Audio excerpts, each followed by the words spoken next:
Samrat studio Sangrampur.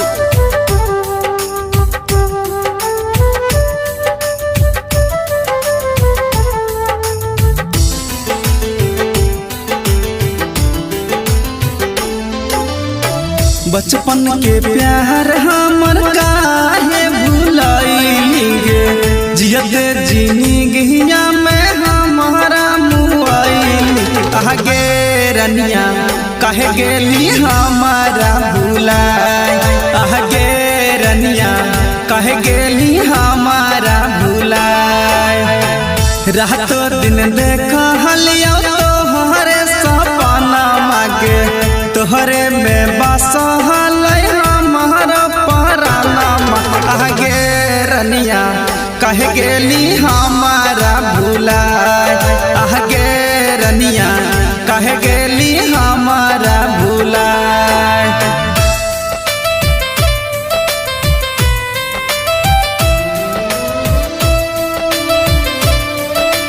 Music by Amit Gupta.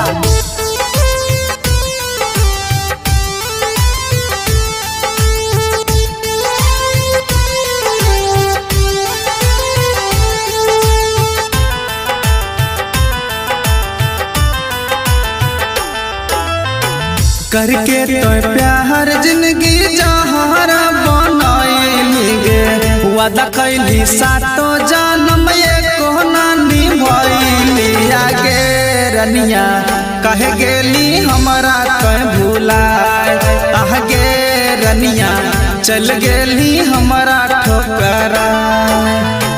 हो तो बियाहवा जब जाइली ससुरागे, अपने ही हाथ खिलाई के जहरा।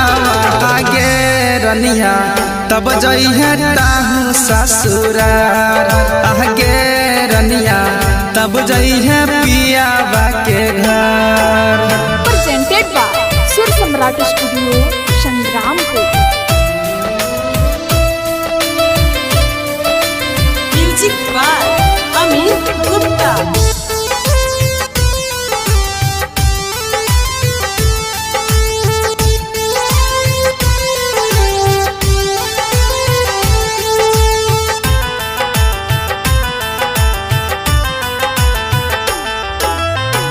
मीठा मीठा बोली के तो हमारा लुभाइलिगे, हब है कि प्यार तो हमारा सिखाइली।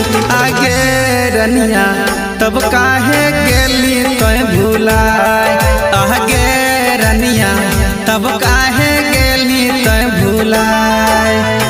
जानू सोना कह के रोजे करहली फोना मागे, तोहरा बिना नहीं लागे अजय के मानावा।